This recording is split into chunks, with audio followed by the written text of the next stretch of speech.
Bante, dalam khotbahnya yang pertama, Sang Buddha itu mendefinisikan nibbana itu dalam bahasa Palinya yotasa yewa tanhaya asis sawiraga nirodo caku patinisaku muti analayo, Bante. Nah, di situ kata caga itu dimasukkan sebagai salah satu definisi nibbana itu, Bante. Ya. Nah, apakah kata caga ini juga memiliki kemiripan atau kesamaan makna dengan kata caga yang biasa kita dengarkan dalam kehidupan sehari-hari, misalnya seperti caga sampada begitu, Bante? Oh ya, berbeda, beda. Walaupun secara global, secara general, secara umumnya itu sama. Kata caga itu artinya pelepasan. Caga artinya pelepasan. Biasanya itu digunakan untuk menggantikan kata dana, pemberian, yaitu melepaskan barang punyaan yang dimiliki untuk diserahkan, diberikan kepada pihak lain sebagai bentuk pemberian. Nah, itu adalah pada umumnya caga itu digunakan untuk konteks makna sehari-hari. Ya, jadi misalnya ada caga nusati, caga nusati, caga dan anusati. Anusati itu pengingatan yang membuntut. Nah, namanya anusati, yang membuntut terus gitu. Pemahaman, pengertian, perhatian yang merunut, mengikut terus, dengan penyertaan caga, pelepasan, yaitu disertai dengan kemurah hatian, disertai dengan kelapangan hati untuk berbagi. Itu namanya caga anusati. Nah, itu sebagai salah satu bagian yang disebut sebagai objek dalam bermeditasi. Nah, caga anusati. Bagaimanapun, kata caga ini sebagai bentuk situasi batiniah yang sudah melewati tingkatan-tingkatan kebijaksanaan. Abhinya, setelah punya abhinya, ya abhinya ini pengetahuan agung atau pengetahuan besar. Setelah melewati parinya, pengetahuan yang menyeluruh. Nah, tindakan berikutnya adalah caga ini, yaitu sebagai bentuk praktik nyata dari apa yang telah diketahui, dimengerti, yang telah ditembus, yaitu pengetahuan kebijaksanaan yang telah ditembus, yang telah dimiliki itu. Nah, artinya caga atau pelepasan ini adalah pelepasan hal-hal yang menjadi pengotor batin, hal-hal yang menjadi penghanyut batin ke arus kilesa, ke arus mara. Ya, mara atau dalam hal ini adalah, ya boleh dikatakan dipersonifikasikan sebagai, ya bahasa umumnya itu boleh dibilang setan begitu ya. Tapi setannya ini bukan setan yang tinggal di alam neraka begitu, tidak. Tapi setannya ini justru tinggalnya di alam surga. Setan dalam agama Buddha yang namanya Mara tinggalnya tidak di alam neraka, tapi tinggalnya itu di alam surga, dan tidak tanggung-tanggung. Surga yang paling tinggi, surga yang keenam, yang namanya Paranimita Wasawati. Nah, surga nafsu indriawi. itu ada 6. Sugati itu ada 7, yaitu alam manusia ini. Kemudian mulai dari pertama alam surga itu dari Catum Maharajika ya sampai yang ke-6 itu para Nimitta Wasawati, yang dikategorikan masih surga-surga nafsu indriawi, yang mana surga dalam agama Buddha itu ada banyak, dewanya juga ada banyak.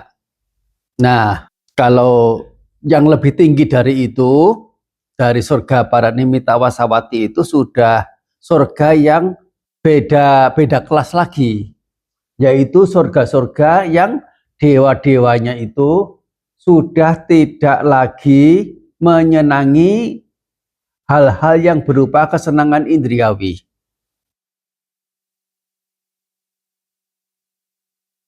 Sehingga para dewa yang tinggal di alam-alam itu punya sebutan yang lain, itu adalah Brahma. Nah, jadi Brahma itu termasuk bagian dari dewa juga. Tetapi keberadaan dewa yang sudah melampaui dewa-dewa yang masih menikmati kesenangan-kesenangan indriawi. Nah, ini adalah penjelasan tentang Mara, ya, setan. Jadi karena punya kuasa, punya pengaruh, punya pengikut yang besar, ya, kalau melakukan sesuatu itu sehingga bisa menggemparkan seluruh jagat raya. Nah, ya, Mara ini termasuk juga di alam dewa, termasuk juga dewa-dewa yang lain. Hanya kata dewa di sini tidak identik dengan pengertian dewa pada prinsip ajaran tertentu yang lain, yang mengidentikan satu sosok yang telah suci, begitu tidak. Dewa-dewa dalam agama Buddha ini, terlebih yang dewa yang masih punya masih ada kesenangan indrawi, dalam lingkup kesenangan indrawi, ya masih seperti manusia pada umumnya, yang masih senang sama lawan jenis, masih senang dengan lihat yang indah-indah, masih senang dengar yang merdu-merdu, ya, dan semua hal yang berupa kesenangan indrawi. Hanya tingkatannya memang lebih lembut, ya. Itu karena memang kebajikannya yang dilakukan itu memang berbeda. Nah, di sini kembali pada pertanyaan, ya, yang namanya caga ini adalah praktik nyata berupa pelepasan semua penghanyut asawa, yaitu asawa ini hal-hal yang menghanyutkan berupa kesenangan indrawi, berupa kelekatan, kesenangan pada alam-alam, seluruh alam kesenangan indriawi, termasuk alam dewa sekalipun. Juga ada penghanyut berupa pandangan keliru yang pokok-pokok, yaitu pandangan sebagai yang kekal abadi, bahwa diri ini, tubuh dan jasmani ini adalah entitas yang ada jiwa yang kekal abadi, yang nanti ya bisa berkelana dari satu alam ke alam yang lain, dari satu kelahiran ke kelahiran yang lain, dari satu kehidupan ke kehidupan yang lain. Ini adalah satu sisi pandangan keliru.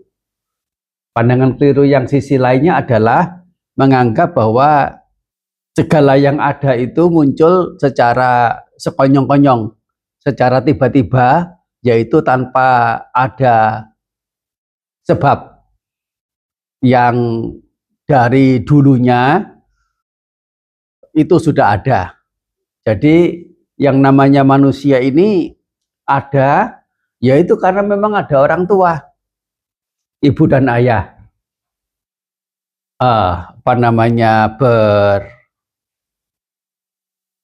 tinggal bersama, nah punya keturunan, nanti keturunannya ini setelah lahir, hidup, setelah meninggal ya selesai sudah, tidak ada keberlanjutan. Nah, jadi ini pandangan sebagai yang musnah. Apa yang dilakukan di alam ini, di kehidupan ini tidak memberikan dampak pada kehidupan mendatang. Apa yang ada sekarang ini di dunia ini juga bukan akibat dari perbuatan-perbuatan yang dilakukan pada kehidupan-kehidupan yang lampau. Nah, ini adalah satu pandangan keliru juga. Nah, satu lagi adalah ketidaktahuan atau kebukan pengetahuanan. Nah, awija, kata awija ini bisa diartikan ketidaktahuan, keberadaan tidak tahu. Tetapi kata awija di sini, a artinya bukan, wija itu artinya pengetahuan. Awija artinya bukan pengetahuan. Yang dimaksud pengetahuan ini apa? Adalah 4 kebenaran Arya. Jadi orang yang punya awija ini adalah punya pengetahuan, tetapi pengetahuan yang bukan 4 kebenaran Arya. Mereka bukannya tidak tahu, mereka tahu banyak, profesor, doktor, banyak pengetahuan tentang hukum gravitasi, hukum macam-macam ya, ilmu-ilmu di dunia ini banyak sekali. Nah, atau ilmu dalam spiritualisme juga banyak sekali. Tetapi ya karena tidak mengetahui 4 kebenaran Arya ini disebut yang memiliki pengetahuan yang bukan pengetahuan. Oleh karena pengetahuan yang seaslinya itu hanya satu saja, pengetahuan untuk pengakhiran penderitaan, kepadaman penderitaan, yaitu 4 kebenaran Arya. Sehingga ya ini disebut, pengetahuan ini disebut wija, ya wija. Wija ini ada 8 sesungguhnya. Ya, 4 pertama adalah 4 kebenaran Arya. Nah, yang kelima adalah mengetahui sesuatu yang lampau. Yang keenam mengetahui sesuatu yang akan datang. Yang ke-7 mengetahui yang lampau dan yang akan datang. Yang ke-8 adalah mengetahui kemunculan bersebab yang kita mengenal dengan paticca samuppada. Paticca samuppada artinya kemunculan bersebab. Ya, sering kita menggunakan terjemahan sebab musabab yang saling bergantungan. Nah, itu apa namanya, di sini diterjemahkan kemunculan bersebab. Nah, ini adalah tentang 4 asawa yang dihancurkan oleh seseorang yang telah punya abinya, telah punya parinya, ya salah satunya itu dengan pelepasan semua asawa ini. Ya, punya pelepasan, sehingga dengan pelepasan keempatnya ini, pelepasan asawa, yaitu kesenangan indrawi, kesenangan alam-alam, ya, kemudian melepaskan diri dari pandangan keliru, 2 hal itu tadi, dan itu pelepasan pada kebukan pengetahuanan. Nah, mendapatkan yang namanya pengetahuan. Tidak lain adalah menembus 4 kebenaran Arya itu. Nah, ini disebut telah mendapatkan nibbana, mencapai nibbana. Oleh karena ia yang mencapai 4 kebenaran Arya, menembus kebenaran Arya ini akan mendapati suatu pencerahan lebih lanjutnya berupa mampu memahami paticca samuppada, yaitu kemunculan bersebab dari sisi kepadamannya, bukan hanya dari sisi kemunculannya. Soalnya kalau hanya dari sisi kemunculannya, misalnya avijja paccaya sankhara, bersebab pada ketidaktahuan atau kebukan pengetahuanan, muncul namanya pembentuk-pembentuk. Nah, ini adalah pandangan keliru, cara keliru. Sankhara paccaya winyanang, bersebab pada pembentuk-pembentuk, muncul winyana, pengetahu, yang kita mungkin lebih familiar dengan istilah kesadaran. Ini adalah sisi paticca samuppada bagian kemunculannya. Ya, yang justru sebenarnya yang diajar oleh Sang Buddha bukan yang ini yang dianjurkan untuk dilatih, dipraktekkan, melainkan adalah sisi kepadamannya, yaitu avijja nirodha, sankhara nirodho, bersebab pada kepadaman kebukan pengetahuanan, muncul keberadaan kepadaman pembentuk-pembentuk. Ini sepertinya ngomong bahasa Indonesia ya.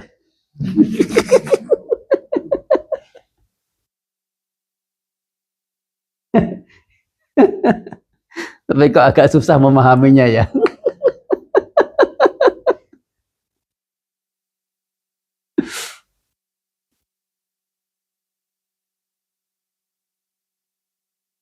Nah itu adalah sisi kepadaman. Nah itu yang dituju di arah. Nah ini dari penembusan 4 kebenaran Arya itu juga akan muncul kebijaksanaan, yaitu mengerti ciri umum dari segala fenomena, baik yang berupa bentukan maupun yang bukan bentukan, bukan berupa bentukan. Misalnya yang berupa bentukan ini ya jasmani dan batin, atau segala alam semesta yang sanggup untuk keenam indera makhluk-makhluk itu bisa ketahui, namanya adalah bentukan-bentukan. Tapi ada satu lagi yang ini bukan berupa bentukan, ya, yang tidak lain adalah nibbana. Satu ini saja. Nah, jadi seluruh alam semesta sesungguhnya ada 2. Ya, yang itu satu nibbana, selainnya adalah semua hal yang lainnya. Semua hal yang lain itu yang disebut yang ada bentukan, yang berupa bentukan, yaitu misalnya singkong ini dibentuk dari berbagai macam jenis unsur yang disebut dengan karbohidrat. Ya, ada karbohidratnya, ada sisi senyawa yang lain. Ya, karbohidrat itu sendiri adalah bentukan berupa molekul-molekul yang tersusun dari unsur-unsur. Dan karbohidratnya ini bukan satu senyawa saja, tapi sekian juta senyawa, sehingga ada satu potong singkong itu sekian juta senyawa karbohidrat. Ya, itu namanya dikatakan bentukan. Oleh karena apa? Dibentuk oleh faktor-faktor pembentuk. Demikian ini juga dengan tubuh, termasuk juga batin, adalah disebut bentukan. Nah, bentukan ini punya ciri tidak kekal. Ya, bentukan ini punya ciri tidak mampu bertahan. Bentukan ini punya ciri tidak ada inti, tidak ada diri. Nah, tetapi yang tidak ada diri, tidak ada inti, Ini bukan hanya bentukan saja, yang bukan berupa bentukan juga tidak ada inti, tidak ada diri. Sehingga punya sebutan yang lain, bukan Sabe Sangkhara Anatta, tetapi adalah Sabe Dhamma Anatta. Kata Sabe Dhamma itu sudah mencakupi sangkhara dan wisangkhara, yaitu yang berupa bentukan dan yang bukan berupa bentukan. Nah, dari ketiga hal ini, anicca dukkha anatta, ketidakkekalan, ketidakmampu bertahanan, dan ketidakadadirian ini tidak mengkondisikan atau tidak mungkin menjadi pijakan bagi pengotor batin itu untuk berada di dalam batin. Soalnya melalui mengerti sebagai ketidakkekalan, akankah muncul keserakahan, kebencian, kekecewaan? Tidak akan muncul. Kalau sudah mengerti sebagai yang tidak kekal, mau indah, menyenangkan kayak apa, itu adalah subjek dari kekecewaan. Nanti aku akan menjadi kecewa kalau sampai menyenangi, menggandrungi, melekati. Aku adalah orang pinter yang tidak mau menjadi menderita karena kecewa, karena ya, karena kegandrungan, karena kesenangan itu sendiri.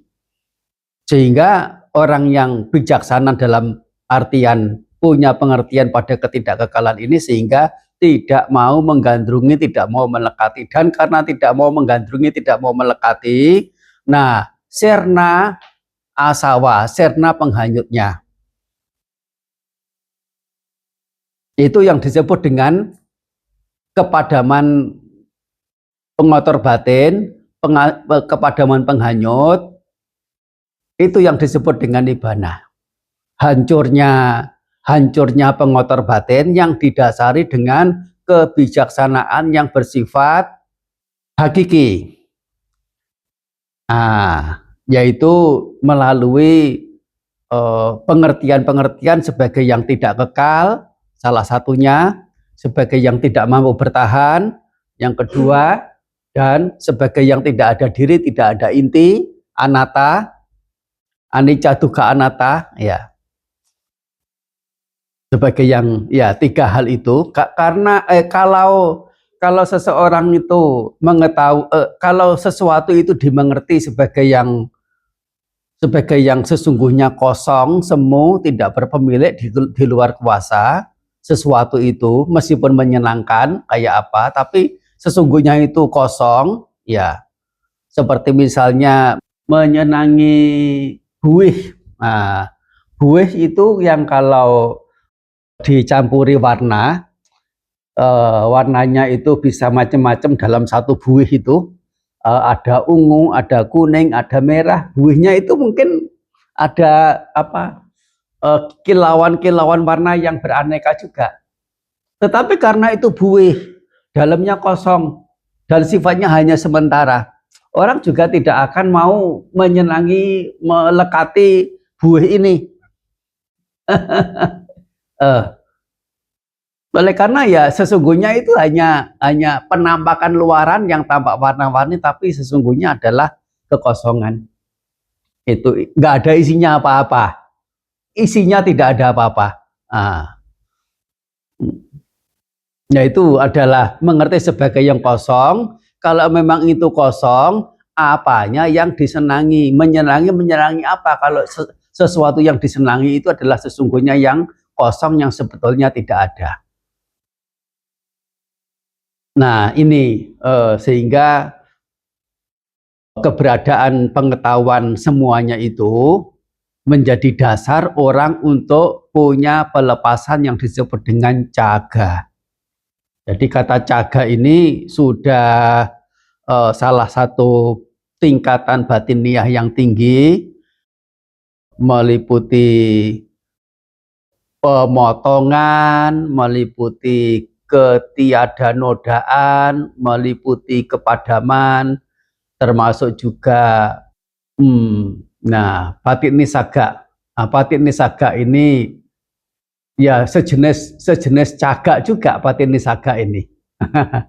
Ah, hanya Patinisaga ini dia biasanya berada di paling akhir, yaitu saya kurang begitu memastikan harus diterjemahkan bagaimana dalam bahasa Indonesia tepatnya. Kalau dari bahasa aslinya bisa memilah-milah Patinisaga, patinis dan itu sajak yang artinya itu melepas juga, melepas keluar. Pati itu secara spesifik atau secara atau secara kebalikannya, ya, atau secara terpatoknya begitu. Punya banyak makna juga kata pati ini. Nah, Patinisaga ya boleh diterjemahkan apa yang lain selain kata pelepasan. Oleh karena kata pelepasan sudah terlanjur digunakan untuk menerjemahkan kata caga ini. Begitu. Mengapa tidak bisa diterjemahkan pelepasan? Oleh karena ya ini sudah ada kata caga yang dipakai untuk yang menggunakan kata pelepasan sebagai pengartiannya. Nanti kalau Patinisaga diterjemahkan pelepasan, artinya itu sama. Nanti begitu kita bincang-bincang dharma menyangkut istilah pelepasan, nah orang yang mendengar akan bingung, pelepasan ini maksudnya yang mana ini? Yang Patinisaga atau yang caga? Begitu. Caga ya, caga bukan caga. Caga. Ya. Soalnya kalau caga itu bahasa Jawanya beda lagi.